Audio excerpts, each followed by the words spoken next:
UConn-SDSU. And joining us now, Mike Adras, former NAU head basketball coach, our insider throughout the March Madness, and he joins us now on the Right to the guest line. All right, Coach, I'm putting you in Brian Dutcher's shoes. Would you have called a timeout, or will you let your guys do their thing? I agree with what he did. Now, you got to know that, I grew up in Las Vegas, and Jerry Tarkanian, who was a great basketball coach, a great practice coach, getting his teams prepared.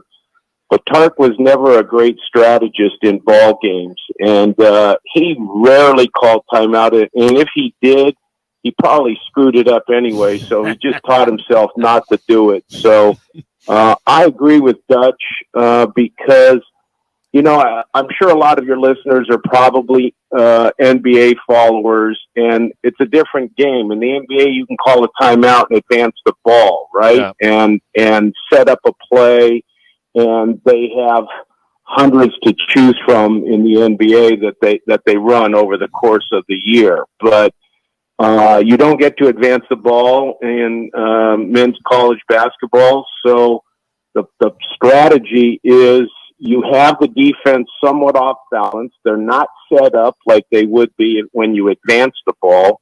And you try to create an opportunity. And he clearly told them in the timeout previous to that defensive possession, if we get a stop, we're going with it. And I think they were going with it regardless, even if my Florida Atlantic scored. But the shot was just incredible, picture perfect. I mean, if you're doing a teaching clinic on how to shoot a jump shot, Lamont Butler's shot was just textbook perfect. The elevation, the rotation, the arc of the ball.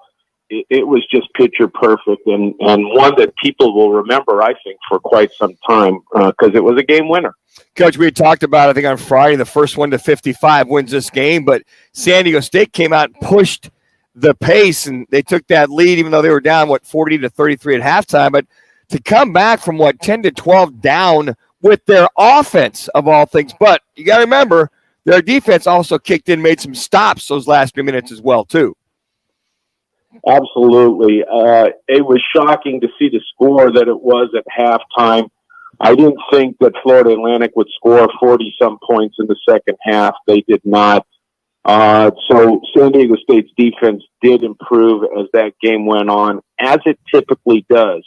I sat and watched the game with my wife, and she was commenting about San Diego State doesn't look good, and they just make the game ugly. And I said, that's exactly how they play every game, though, okay? So, it's all about their defense, getting stops, creating turnovers, and then offensively, they don't run a whole lot. So, in terms of sets. And so they rely on transition, and they rely on, one-on-one plays. And then mostly they rely on offensive rebounds. They're a great offensive rebounding team. So not a great shooting team. Certainly people would say they're offensively challenged. But I think that's by design and the way they play. I mean, they only have one guy that scores over 10 points a game. So they just get it in a variety of ways. They have three big guys in the game at the end, so none of those guys on that radio feed that you just had, the announcer was saying they don't have offensive players in the game. Well, they had two, and they knew who to give the ball to. And they did the right thing. They execute. And that's the beauty of San Diego State. They're an executing team. All right, Coach. Then I want to move on to UConn. Hurley's got dudes. There's no question about that. The thing that impressed me so much about UConn and their win over Miami, and Miami height-wise matched up pretty well against them, but I'd like to have you talk a little bit about how well UConn runs that high-low. They flash a big man out near the free throw line, and yet they keep another big guy down low on the block, and so that causes the defense to react, and they end up scoring easy baskets. They have great shooters on the perimeter. I mean, Hawkins and Caravan can really, really shoot the basketball.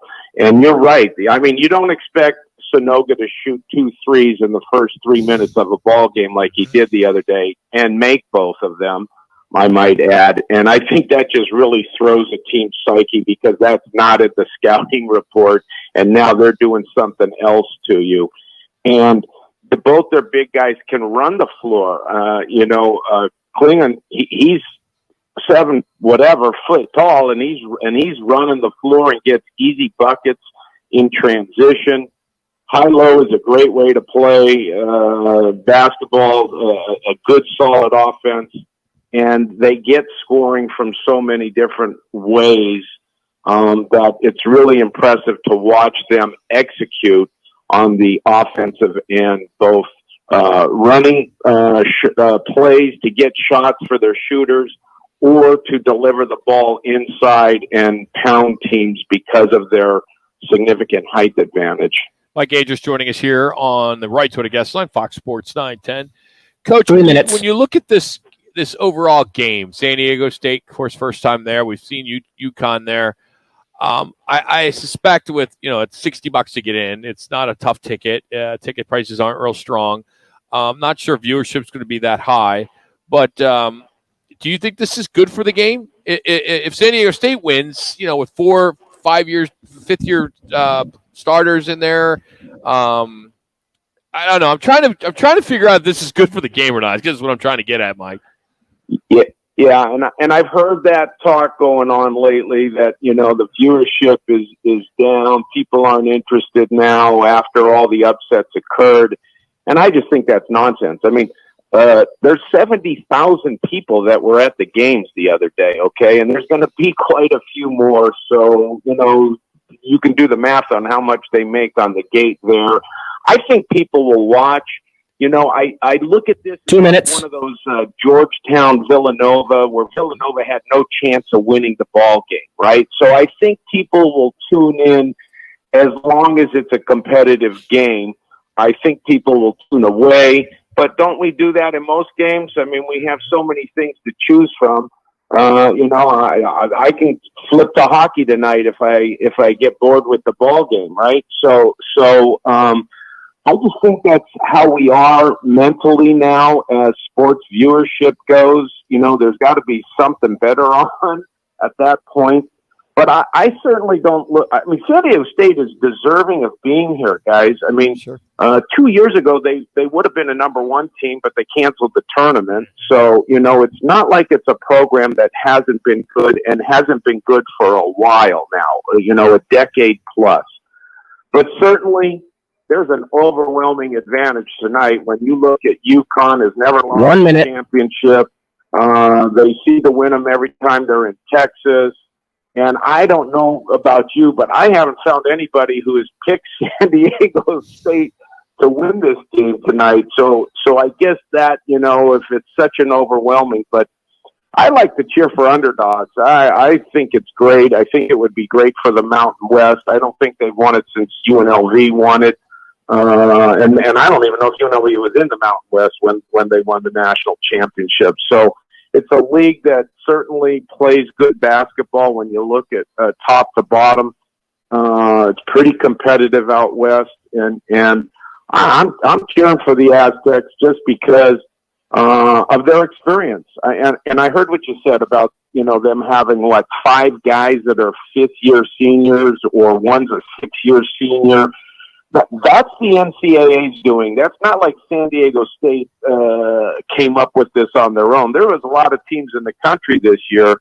I think I mentioned on air one time that Drake's starting lineup was older than 7 NBA teams. That's crazy to us, right? We picture the college game as teenagers, young men playing, but what we have right now, until that extra year goes away, is we have grown men playing college basketball, and I think that we're going to see a grown man's game this evening when those two teams get it on. Looking forward to it. Coach, thank you as always, buddy. Appreciate your time. All right. Talk to you afterward. You will. Absolutely. Mike Adras joining us, former NAU head basketball coach, and he's driven today by All City Towing.